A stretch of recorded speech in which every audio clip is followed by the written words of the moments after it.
All right, hello there, everyone. Hope all is going well. We got a few more people logging on here, so we'll give it just a minute to get started.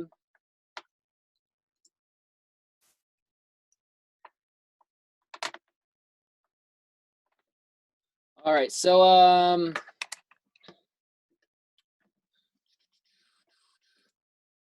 I got everyone's projects graded today, so if you haven't seen those grades yet, go ahead and take a look at those after class. I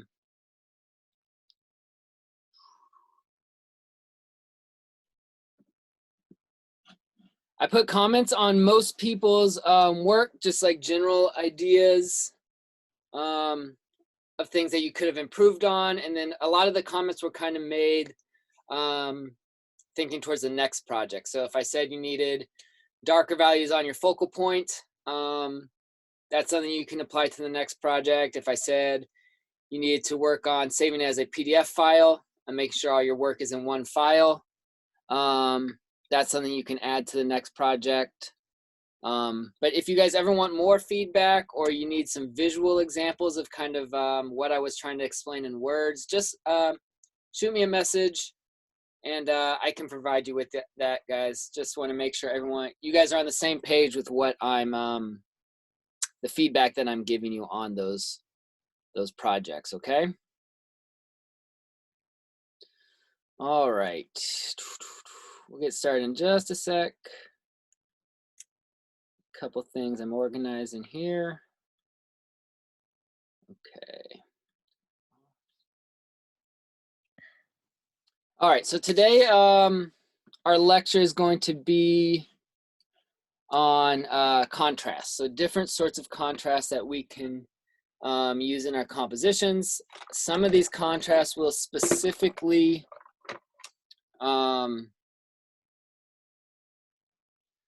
be related to the moods that we've been talking about.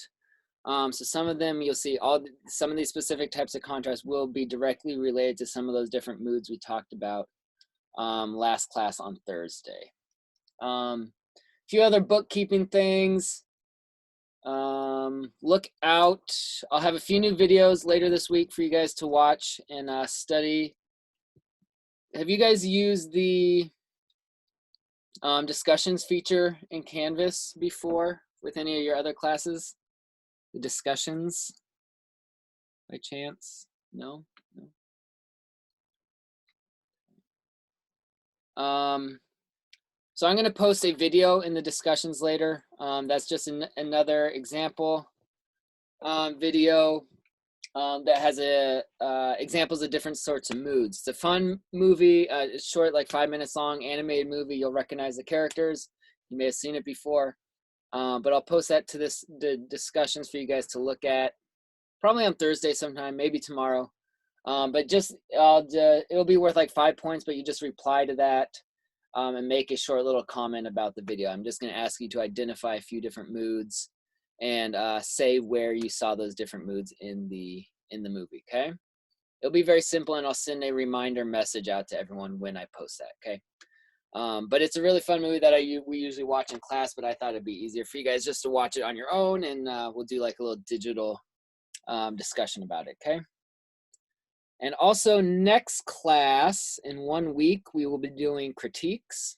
So make sure you guys start on your thumbnails for the next project. So in 1 week, I'll just either a discussion or another small assignment. Again, that'll just be worth 5 points as part of your participation grade. So you guys can submit work and we'll look at those, try and decide what moods are the best, what compositions are the best, and things like that for the project, okay? Sound good? All right. So first, actually, before the lecture, I'm going to go over the different aspects of the project, explain that in detail, give you guys a chance to ask questions. And then we'll do our lecture on contrast, okay? All right.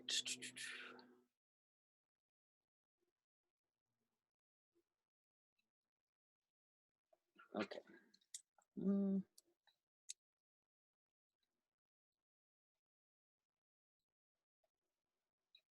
All right, project 03.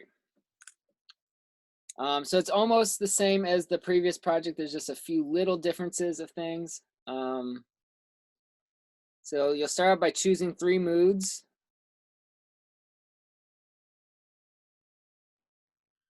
So try and choose 3 that are different enough from each other.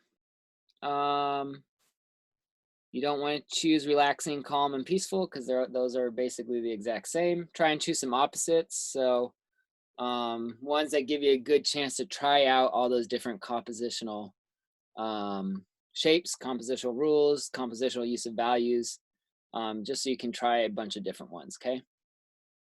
So, you know, scary, friendly, and motion would be a good combination there.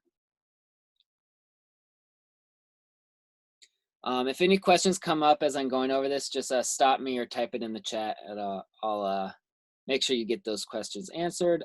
Choose 3 moods. Second is 15 thumbnails.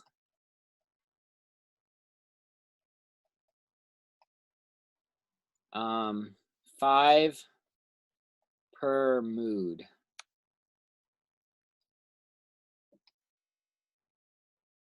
Welcome, Jenna. 5 per mood. Remember, the thumbnails should be pretty small. So if here's your frame, no more than 3 inches on that longest side, okay? And just try and remember, some people have a tendency to add like more details and make their thumbnails more finished. Just remember that thumbnails are supposed to be quick and just getting out a bunch of ideas. They don't need to be that finished. You shouldn't really be spending more than 5, maybe 10 minutes on one thumbnail. But if you're spending 10 to 20 minutes on one thumbnail, then that's a little bit too long, okay? So just know that's for generating ideas and just basically just brainstorming different compositions.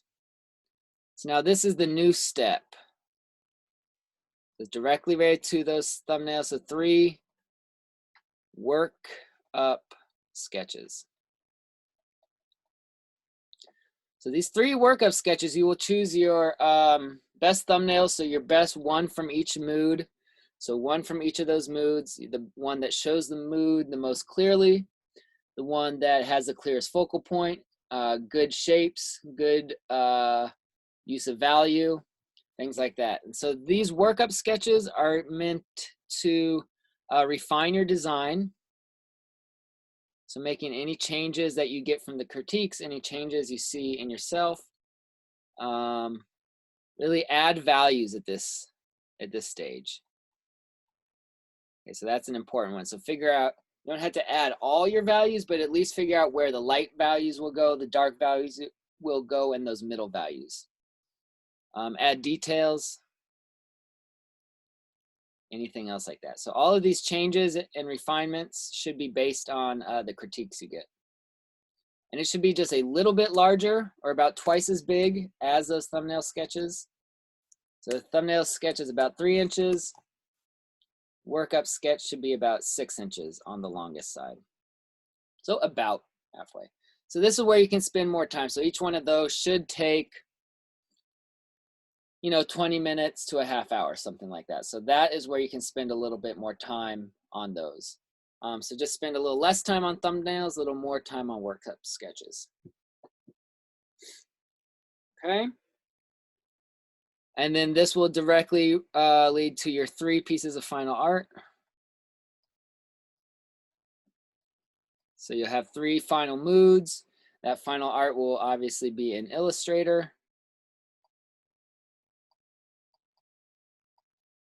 Following that same process as before, where you go from, or you put your sketch on your layer, turn it to a template layer, make a new one, and trace over all those shapes. I'll have another demo video later this week sometime, just to show you the process on one of my mood sketches for you to see, and things like that. Okay. So 3 final arts with 3 separate moods. Then again, a reflection. The reflections were good for the most part. for the last project. It just helps me to kind of hear where you guys are struggling, what's easier for you,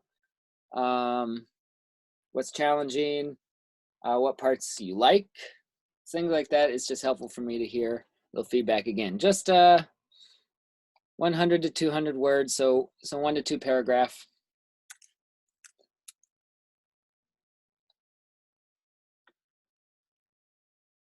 And everything in one PDF file. So a few people missed how to save it as that PDF file. So make sure I'll have another video of it for specifically for this project. But just go over that, how to save it as a PDF file. I don't want 3 or 4 separate files, one file for thumbnails, one file for final art, one file for your reflection. I want it all in one PDF file, okay?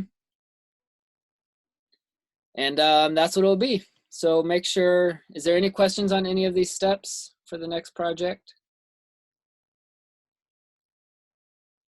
Again, pretty similar. I have a question. Yep, Tammy, is that you? Yeah. What's up? So I kind of started on some thumbnails, and I have some subjects that I like. Mm-hmm. Is it okay if I just work on those subjects for all of my thumbnails, or you want me to switch it up a lot? So you mean, so what's the subject you're drawing? So like I have one is like a skateboarder for action. And the first one didn't look so good, so then I started a different one. But still with the skateboarder as like the focal point? Yeah. Yeah, that's completely fine. So if you want to keep that the focal point the same and do like 5 different versions of a skateboarder in motion, is that what you're thinking? Okay. Yep. Yeah.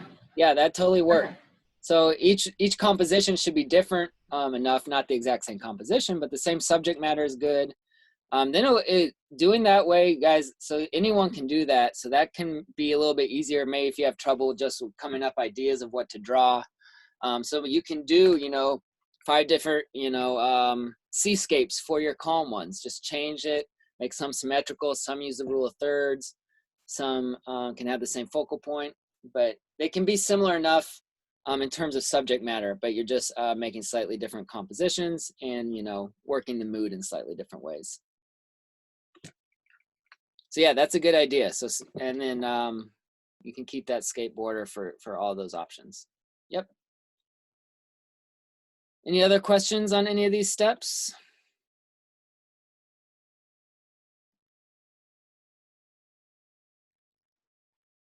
No? Okay, Tammy, do you have a skateboarder with some big diagonals in there to get that sense of motion?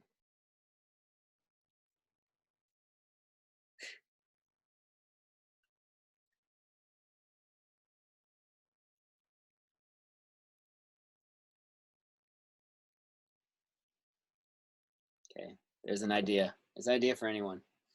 Okay. All right, so let's talk about some contrast types here, unless there's any other questions on the project.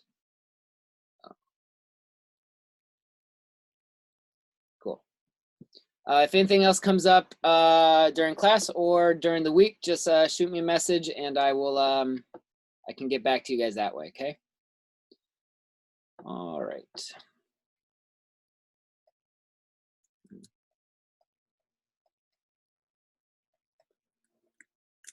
Okay, there's a number of different contrasts that we are going to talk about today, but we're going to spend some time just on the most important type of contrast, which is value contrast. So we've been talking about value contrast a lot. We're just going to spend some time specifically on this one type of contrast, so we make sure everyone understands it. All right, in order to do that, let's go ahead and draw a value scale. So make sure you guys got your sketchbooks out.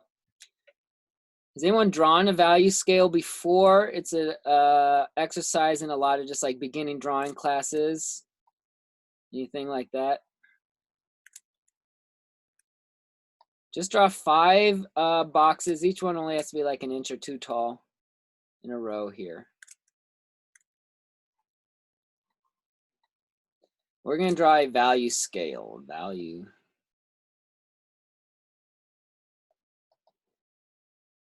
Okay.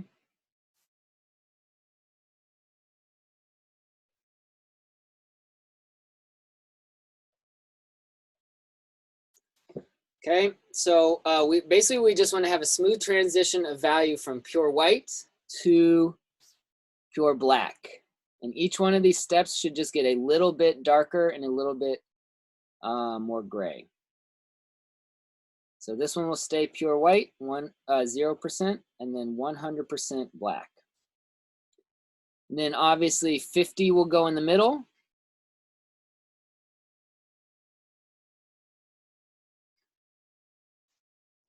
And 75 here.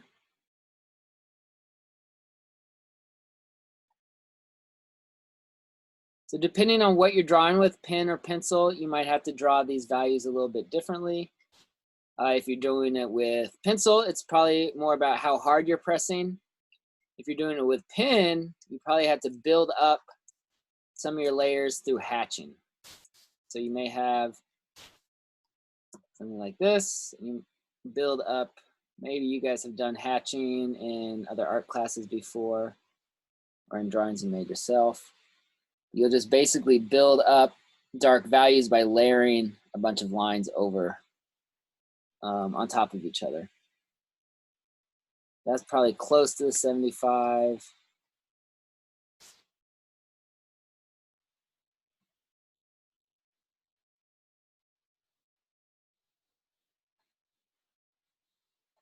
Okay.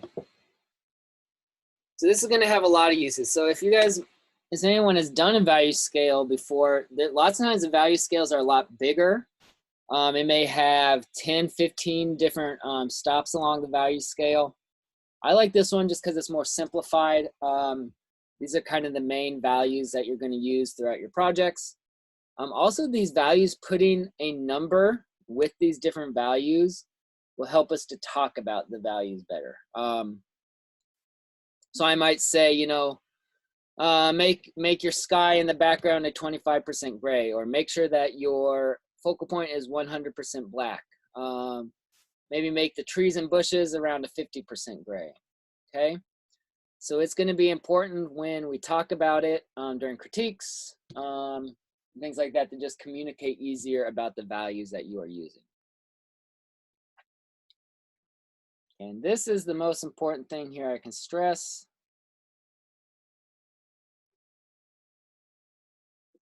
Use all of the values.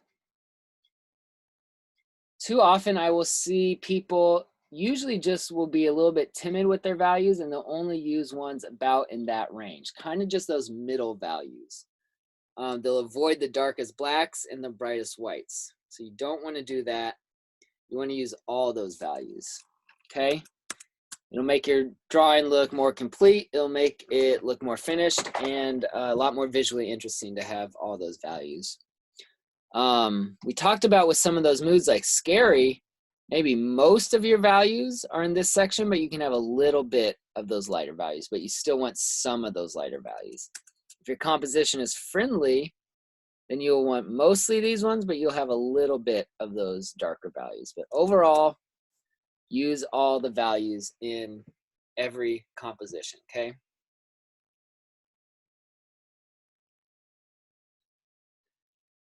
Okay, so again, we've noted in our projects and our sketches and the work we've looked at, value contrast is going to be the most powerful way to draw the viewer's eye.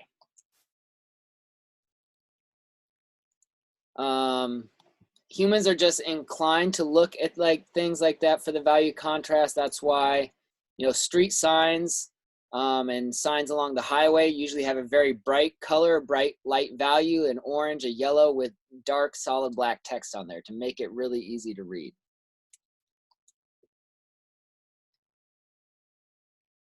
Yep, I'm recording this one. there was actually a couple students that weren't able to make it today, so I'm going to be posting this on YouTube later if anyone needs like a refresher on any of these later on. All right, so you can calculate the difference here in values to see which one has the most contrast. So between this shape and the background, that's 0 to 100. So that's obviously a 100 difference in value. From here,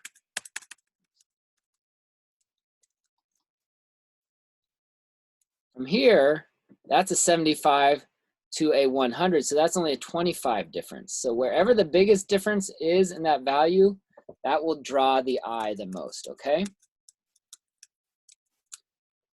So this is, again, something we've talked about before, but it is so important. I want to make sure that you guys are understanding this and we just are giving this topic enough time.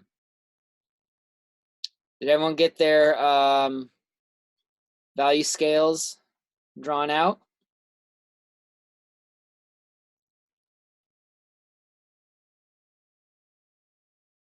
Okay. Good, good. All right. So let's just kind of do another example here and we'll fill in some of the blanks with those different values.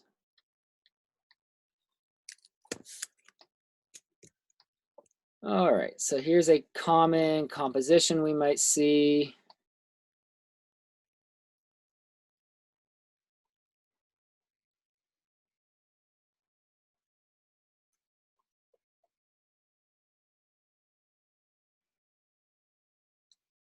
We got a little bat guy here.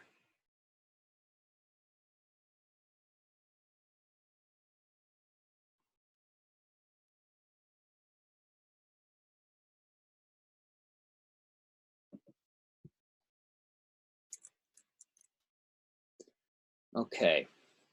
Make this a little smaller.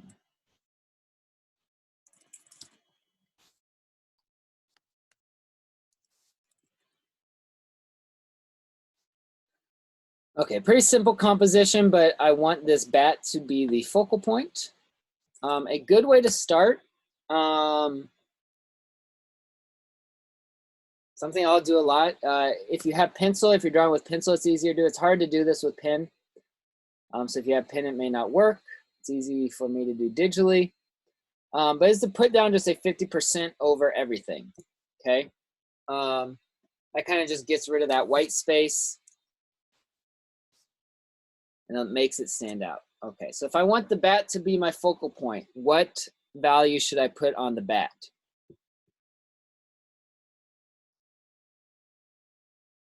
So you can use those numbers from our value scale. What number do you think I should use for the bat?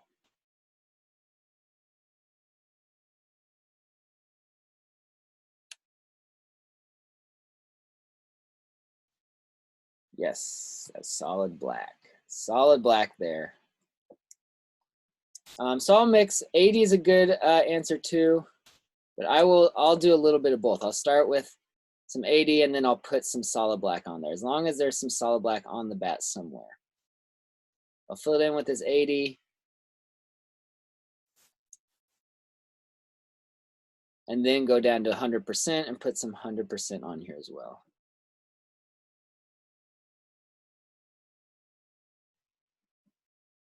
Okay, so nice, really dark shape with 100% black on that. All right, so what value then should I do for the moon behind the bat?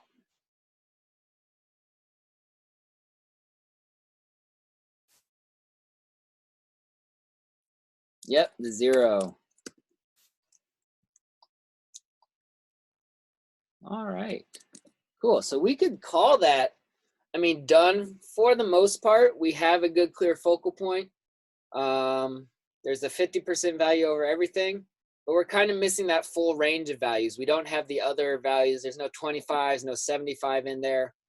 So what should I do for the trees or the tops of the trees down here? What value should I put down in these sections?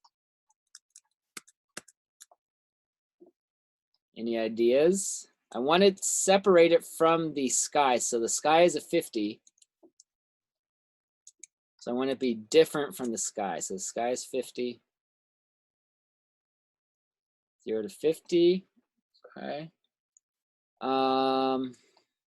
Let's see what happens. Let's try a 25. Let's see what happens.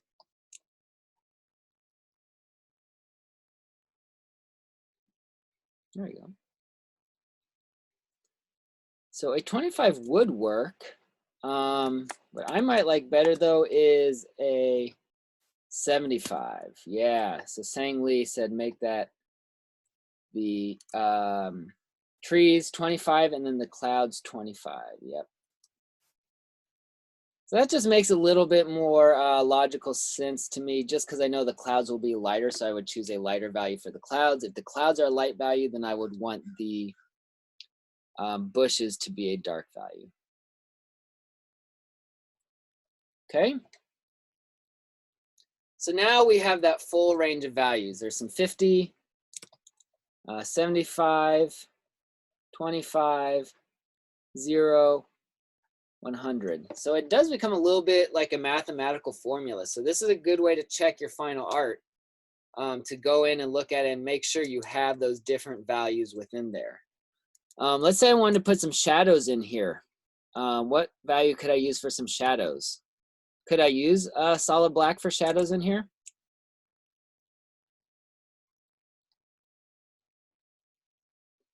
Liza, so this is in Photoshop. So it's just using the magic wand tool, which is this tool right here. It allows me to select different sections of the drawing that way. So iPad, Alan said I should not use black. Well, let's see what 100% black looks like on here.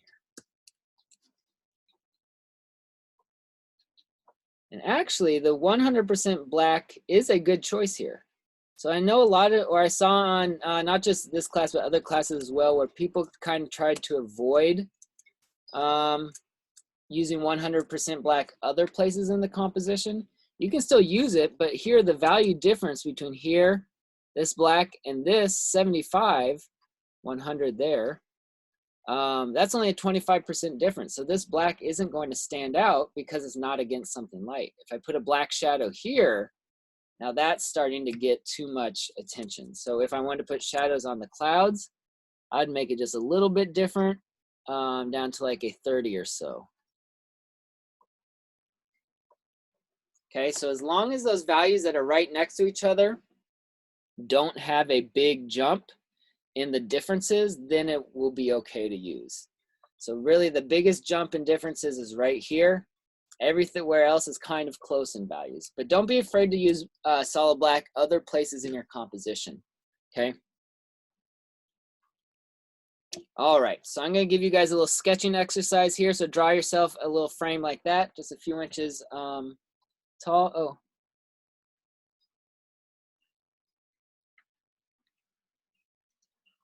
When do you decide to accentuate with a stroke or not at all? You mean like around your shapes within the composition?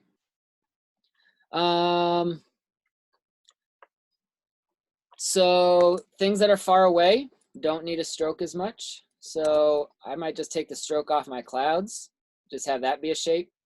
Might take the stroke off my moon, have that just be a shape. Strokes are going to draw more attention. So things I want to get more attention can have a stroke around it. So the focal point is a good spot for a stroke.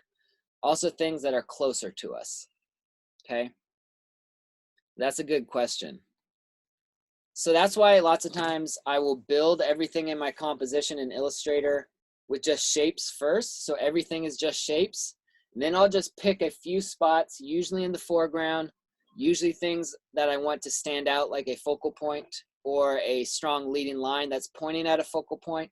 Then I'll add those strokes back in after I have everything built as shapes first. But that's a good question, Tammy. Any other questions on this example on value contrast in general or anything?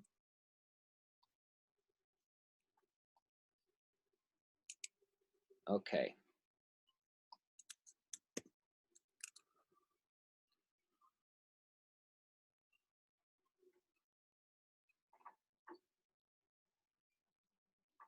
Okay, so sketch this down in your guys' sketchbook. Doesn't need to be exactly like that. Obviously, we're just kind of trying to come up with an abstract composition with some different shapes in there.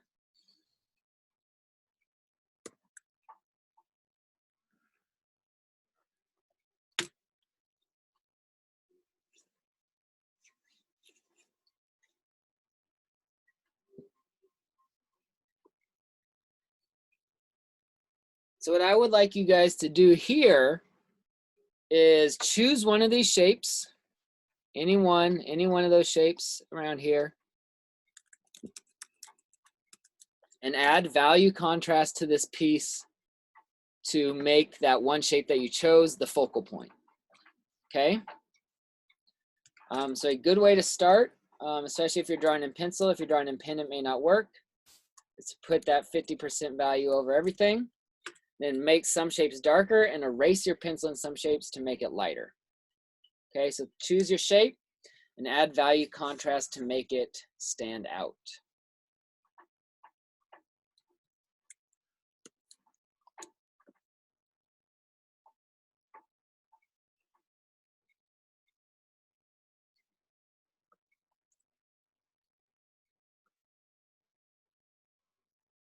So just take 5 minutes or so, maybe a little less. Quick exercise here.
So again, remember, you'll want that solid black next to solid white.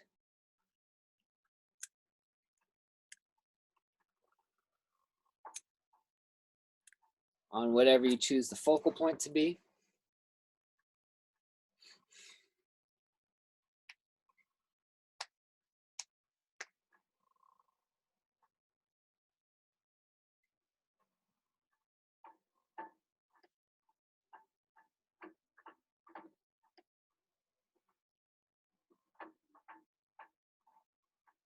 And I saw kind of overall all the classes, not just you guys, but a lot of people had better values in their thumbnail sketches than their final artwork.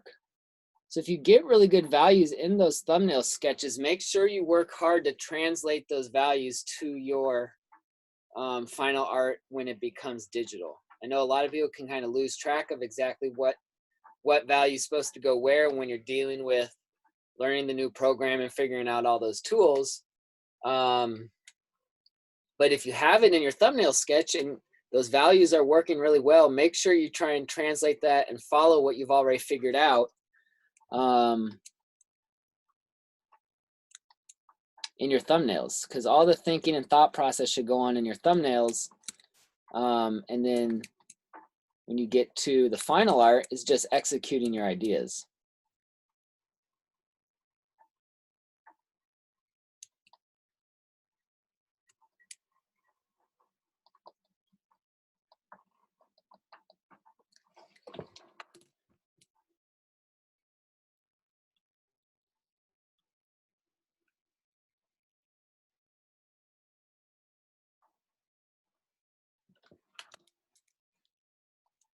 Okay, do you guys have something we can look at really quick?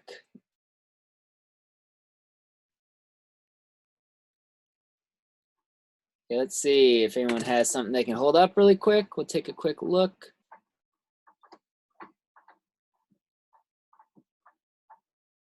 Nice, yeah, Tammy. So those two along the top become that strong focal point. Nice. Whose is that just held it up there? Yeah, that looks good with the like the black shape there. Looks like it's in Sharpie or ink or something. Yes, that Jordan. Yeah, Jordan, that was good. Nice, Alan. Yep, looks like you get the full range of values in there.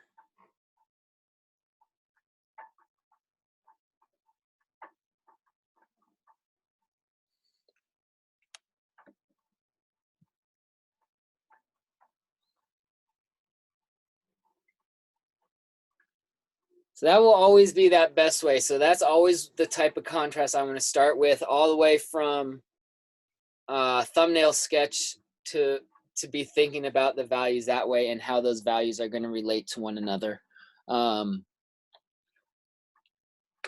So now, since we have our workup sketch as a step for the next project, that's where you really want to dial in your values and make sure they're standing out, and make sure they are working how you want them to work to make your focal point stand out. So I saw a couple good ones there. So the idea here, filling in that bright white next to something that is solid black. And then all of these other ones can just be slightly different values, a little bit darker, a little bit lighter.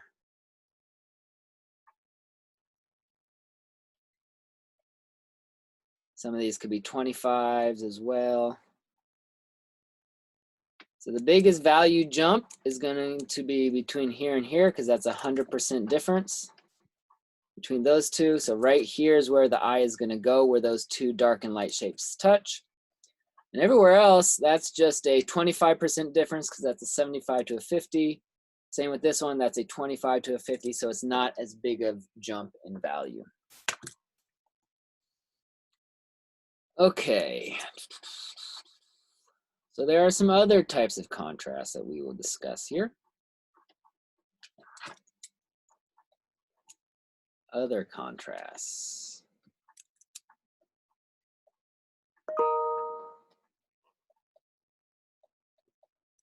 Okay, so there is shape contrast. So to make sure you guys are writing these down.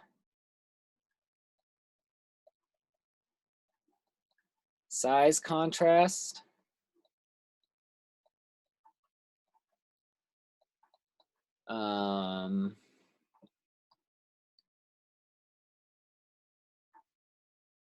Line weight, which we've discussed some. Straight versus organic. Both shapes and lines, and also busy versus empty.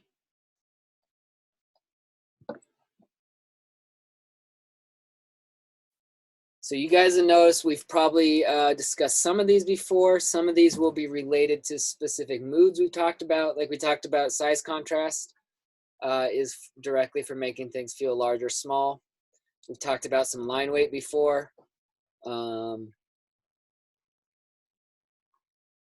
let's do some examples of these different ones. So let's start with shape contrast here. Shape contrast.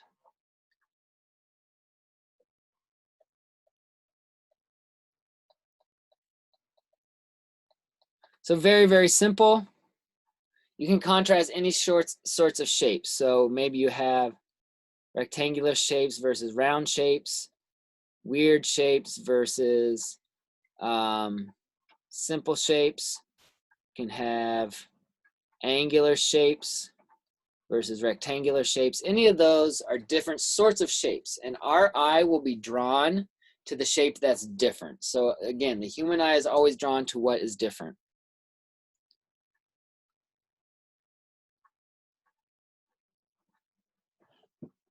So right now, there's no contrast in that very, very simple composition. All those circle shapes are getting very equal attention. Not one is really standing out from the other.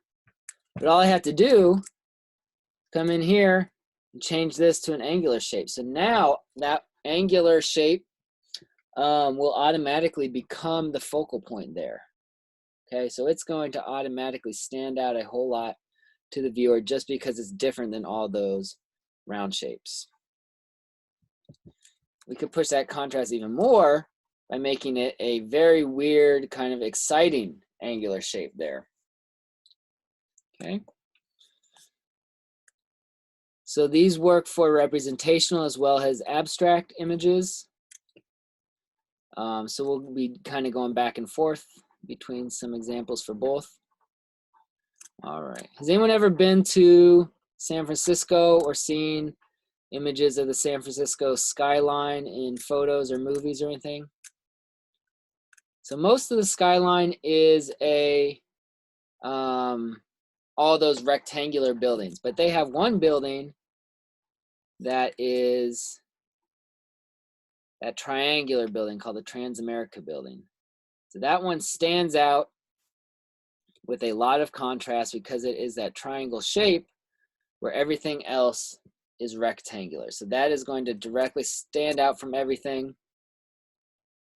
Everything else is rectangles. This one angular shape, I can make it stand out even more by adding that dark value to it. So a lot of these contrasts will end up getting combined. So you usually have some value contrast, some shape contrast kind of combined together.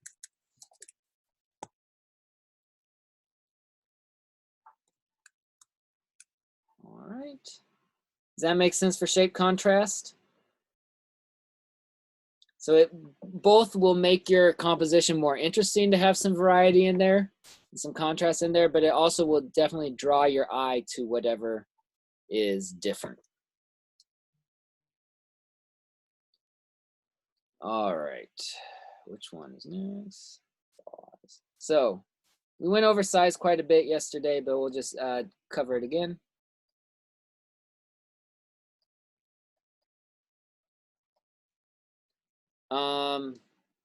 So again, this will make things more interesting and make things stand out.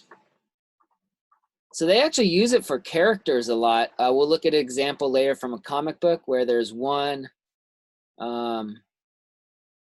really big character, big round shapes, and pair this character with this little guy. So think of the movie Monsters Inc., where there's like that eye monster guy, and then the big furry monster. You guys know what I'm talking about?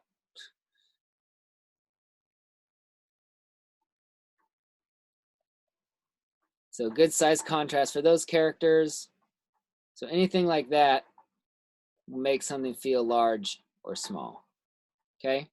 And what you can do with that size contrast, yes, Mike and Scully, Sully, that's what it is, yeah. Is if you want one character to be big, make them real big. So make them not even be able to fit in that frame all the way.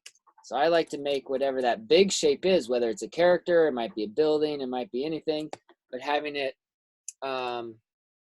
barely be able to fit in that frame. So here with our Monsters Inc. example, there's size contrast, but there's also shape contrast because we got a nice, very simple round shaped character and then a more rectangular shaped character that's also very big. So they're using size contrast and shape contrast with that character. And again, anytime to make something feel big or small, you use that size contrast, okay?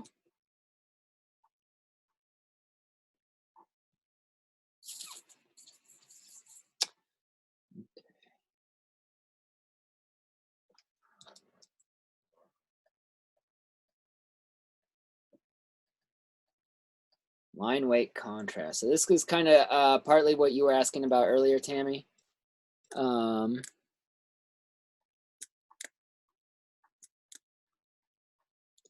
So line weight will automatically make things stand out. So if I want to make one of these shapes my focal point, Right now, there's little or no line weight contrast. All the line weight on these shapes is almost the exact same. If I say I want that one to be my focal point,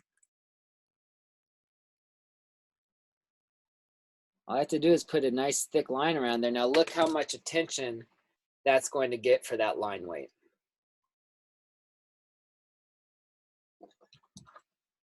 And lots of times, if your line is thick enough, it can act as that value contrast for your light against dark. So add a little value to this. Now this becomes white against that 100% black right here. Because that line weight is thick enough, it's almost going to act as a black shape. So you get that nice value contrast right there. And so you get value contrast and line weight contrast right there in one scene.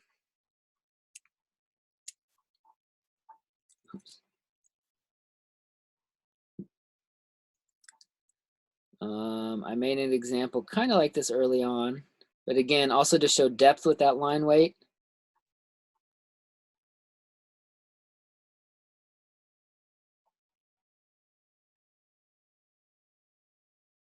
Very thin lines there in the background. Thinner lines will feel closer, and thick lines feel very, very close.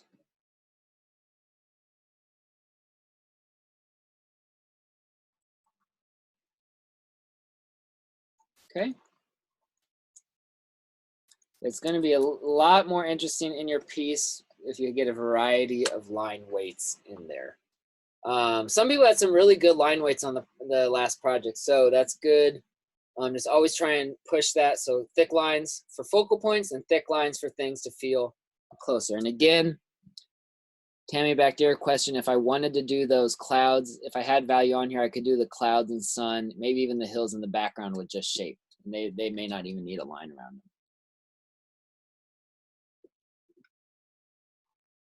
Questions for line weight?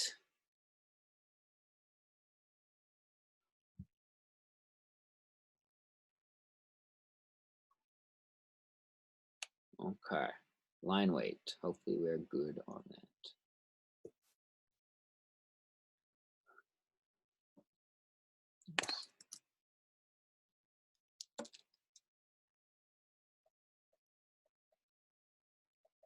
Straight versus organic.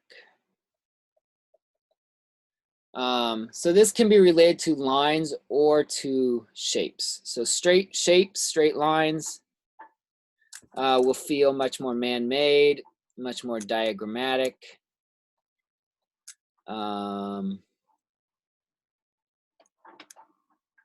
Anything like that. Organic shapes then are any sorts of shapes that look like they come from nature. So the outline of a human figure, a human body, a river, a tree branch, smoke or clouds, anything like that.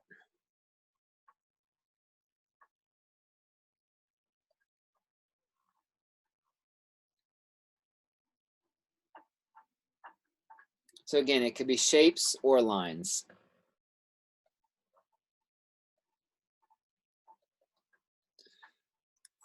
Okay. So I find I like to draw in cities a lot, going out and doing urban sketching when we used to be allowed to go outside and go places. Okay. And even if I'm drawing a scene like a downtown, a city where there's tons of straight edge objects, tons of man-made things, I still want to work and try and find somewhere to get some organic lines in here. So what could I add into this scene to get some organic lines or organic shapes into here?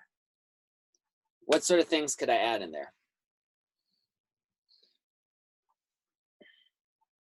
Any ideas?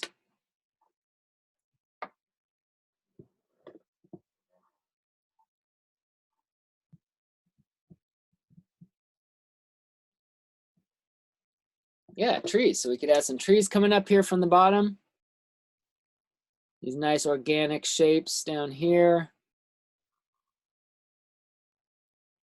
So you'll notice once I start to add in some organic shapes, it starts to look more like a real scene because nothing is ever going to be just perfectly straight edge. It'll look a lot more realistic. What else could I add in? Maybe anything in the background there?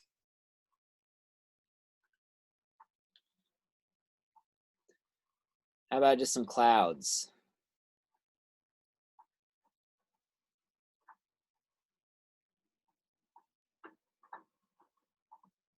Okay, so now this looks a lot more visually interesting because we got some organic lines and some organic shapes in there as well.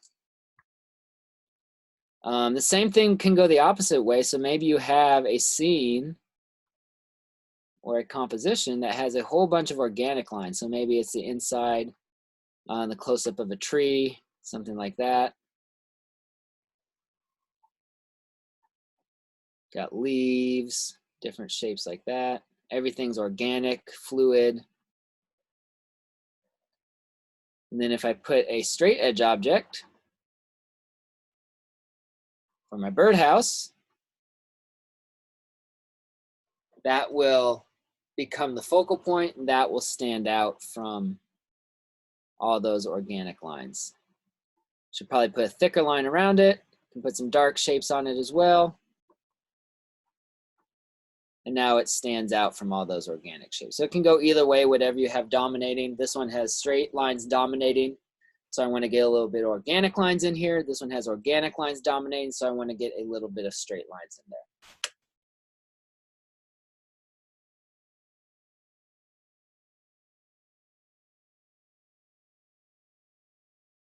And then if I was to keep going with these, I would add some value contrast as well within there if I was going to add full values and make these like full-fledged drawings. Okay, any questions on straight versus organic?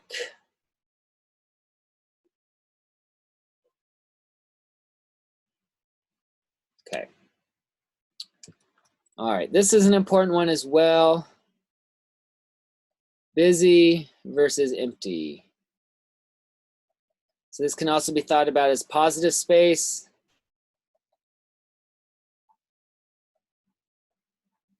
versus negative space.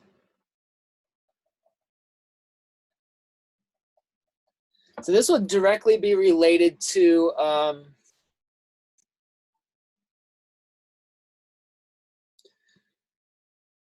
making something feel more busy, our busy moods, or our chaotic moods, and our calm moods. So even if you have a calm mood, it can be good to have some busy sections in there. But it depends on which one of those you have dominating the composition. So I can make these sections busy, filled up with stuff, but the emptiness and the negative space is still dominating with 2/3 of that composition. So overall, this will feel calm, but it has a little bit of busyness in there. So even if you're doing a calm composition, it can be good to have little bits of busyness in there. And even if you're doing a busy composition, this is very busy, very busy, very busy. A lot of stuff going on. You can have a little bit of negative space and a little bit of empty area. That can be a nice place to put a focal point. Just a good way to get a little bit of contrast in that busy composition, whatever it may be, okay? What you want to avoid though, so right here in this one, little bit of negative space, lots of positive space, little bit of emptiness, lots of busyness. So the busyness is dominating in this one, and this one, the emptiness is dominating. What you want to avoid is kind of dividing it right down the middle. So if you have it right down the middle, busyness in one section, it's hard for the viewer to see what's dominating because right now it's divided evenly. So that's kind of why it's good to use that rule of the thirds, because you're not going to divide it evenly. So what you would want to do here is just shrink this down. So that just takes up less of the composition, or make it take up more and have just a little bit of negative space along the top. Avoid that 50-50 division of busyness and emptiness. Choose for one of those to dominate, because that will help you to get that either calm mood or that chaotic mood. And even in the calm mood, it is good to have a little bit of busyness, because that will make the empty areas feel more empty if it's right next to a busy area. All right. Any questions on any of these? You guys have probably used some of these in your compositions on the previous project. You probably noticed some of these. So it's just good to think about as you're working on your thumbnails, which ones of these relates to certain moods, things like that. All right, let's look at some artists' work and see if you guys can identify some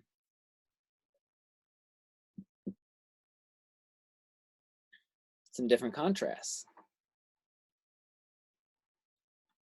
Okay. Okay, this is the artist Frank Miller from the comic book Sin City. So what specifically about the shapes and the lines, what sort of contrast is really standing out in this one?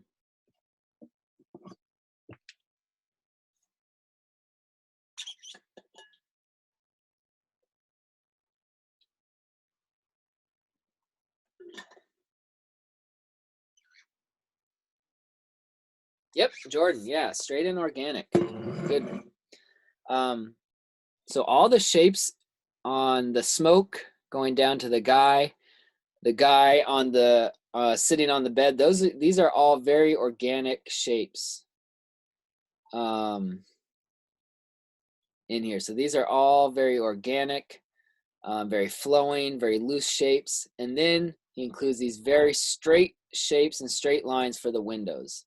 So if these windows had like long flowing draperies on them and had organic shapes in the windows, it would take away from the main focal point. So surrounding this very organic shapes and organic lines with these very straight edge shapes allows it to really stand out nicely in there.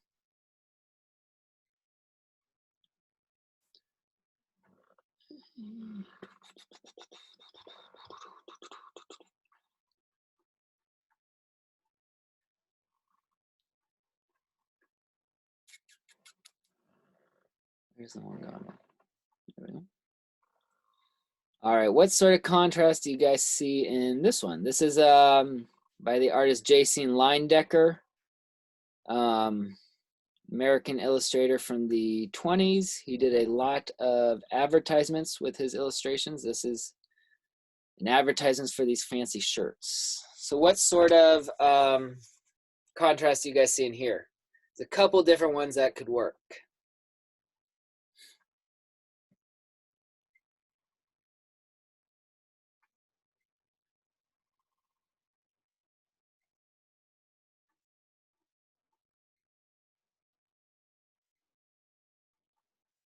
Any ideas?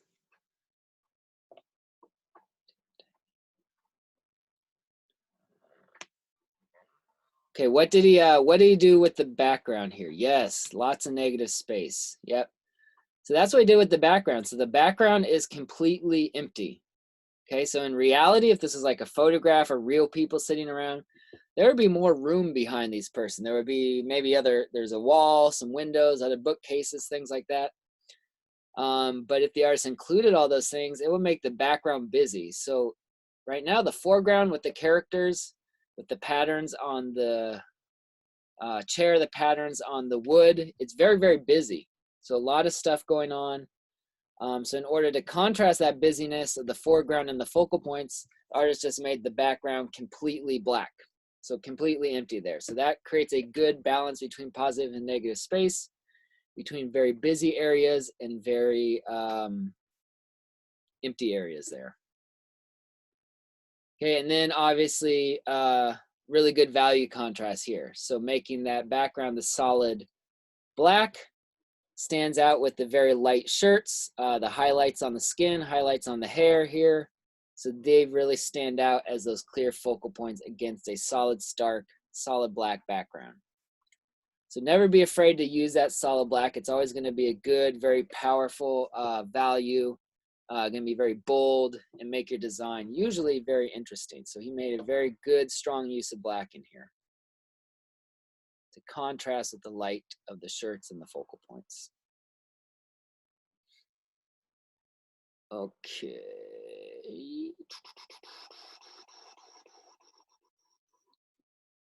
Okay. Has anyone seen How to Train Your Dragon? You guys seen that movie? By chance? Cool. Alan's seen it. Jordan's seen it. Nice. So if you guys ever have a chance to see these books, if libraries ever open up again or whatever, these art of books are really cool. So a lot of the animated movies released have art of books where it shows all the concept art that all the artists were working on to create this movie, to design what the characters would look like, what the backgrounds would look like, what colors they wanted to use in the film, things like that. So there's a few good examples in this one. So these are all the preliminary drawings for what the dragons will look like. All right, so here I want to look at this image right here. So what's the main focal point here in this image? The first focal point that the artist wants you to look at.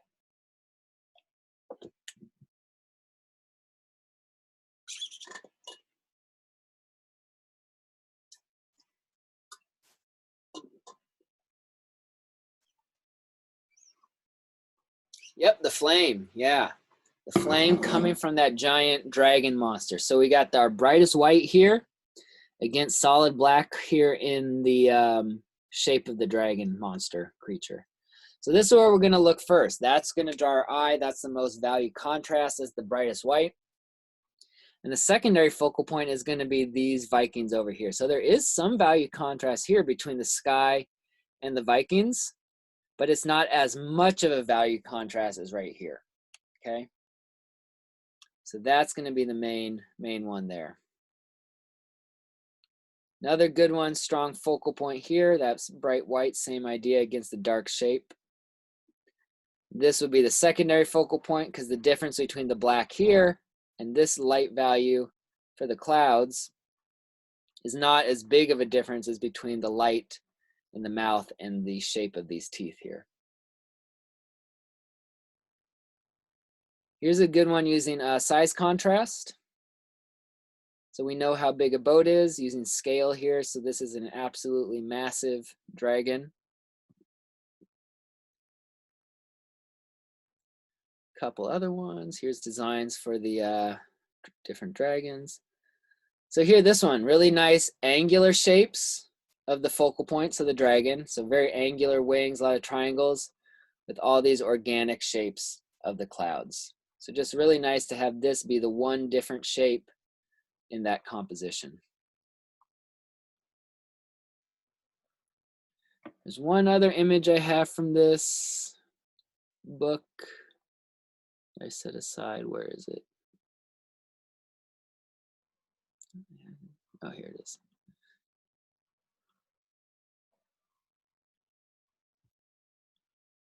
All right, so what is the focal point in this piece?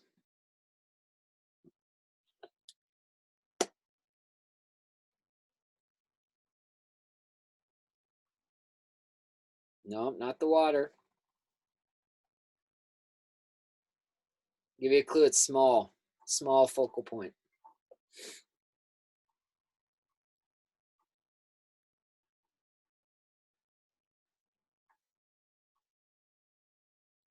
No, not the grass. The dude standing, yeah. This little guy right here. Okay, so this is our most highest area of value contrast. We got a dark shape here against the light sky in the background. And also this is a nice little frame right around the focal point. So that'll be another day where we'll talk about framing the focal point. So it's kind of just using these rocks as a frame, dark shape against light sky, biggest area of value contrast in there. So that value contrast, even when your focal point is very small, using value contrast will still draw attention to it.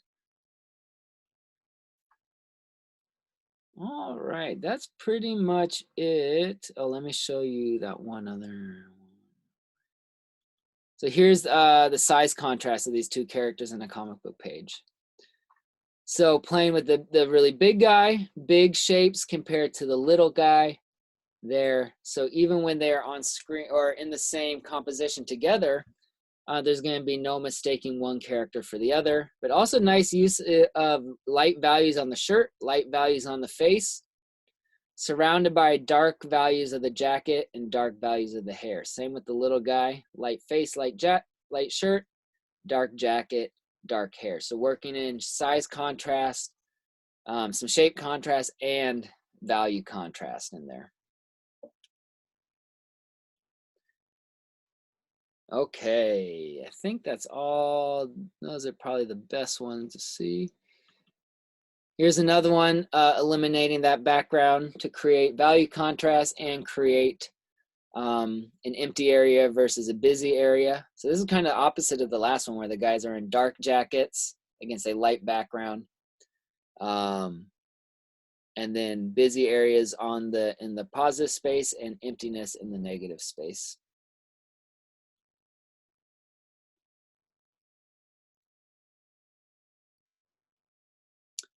Alrighty, so that's pretty much it for today. Any questions on any of these different contrasts we went over, value contrast, any of those shapes or anything? Okay, so those are all things that you should be looking and thinking about. You don't have to directly incorporate them into your thumbnails for the next project, but it's good to think about those as a way to kind of make your compositions more interesting. How to make certain things stand out, like focal points. You will definitely want value contrast in all of your compositions, and you'll probably work in some of those other ones as well. Okay. So yeah, that's it for today. Let me know if anyone has any questions or anything. I'll leave this open for a sec. We need some straight line on. Yeah, I wouldn't say it would definitely need straight line objects, Tammy. So she said a friendly mood, would that need some straight line? Just because we were talking about using mostly round shapes in there, do you need some straight shapes in there to get contrast? It doesn't necessarily need it, but it might be nice. So you can think about some places to work it in, but you would still want those round shapes to dominate the composition. So you might just have one or two other shapes with straight edge in there. And again, you don't have to work all of these into every single one. It's just good to kind of think about those to build more visual interest into your designs and into your thumbnails. Good question. Any other questions on anything? Yes, Jordan. So that value contrast, that's the most value contrast you can have, is between a pure white and pure black. So that 0% against the hundreds. That's the highest value contrast. So that's what will grab the viewer's attention. That's what will make things stand out. Yes, I do want to see that on the focal points in the project. Yep. Good question, Jordan. Anything else? You guys good? Horror mood. You will want mostly dark values, Ethan, for horror. So you'll have a little bit, so you'll have value contrast in there.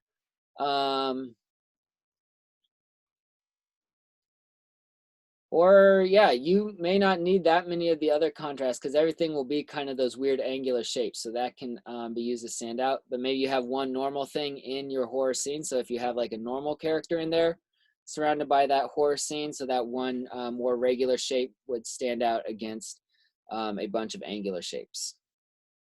You can also use line quality contrast in there. So using those thicker lines You can also do other line quality contrast. So maybe you have some smooth lines in some areas, and then you have more rough or jagged lines in other areas of a horror composition or other ones as well. Yeah, good question there. And you'll kind of, when we do our critiques, so remember, in 1 week there will be critiques. So start working on those thumbnails. The more you have for the critique, the better. And if you guys want any feedback before Tuesday, feel free to send me any sketches or drawings you guys have if you get started on it and you want feedback before the group critique. But I'll send updates in Messenger about that before the due date. And there will also be that video discussion later in the week as well, okay? Okay, guys. Have a good evening, and I will see you guys in 1 week, and be in touch through email before then.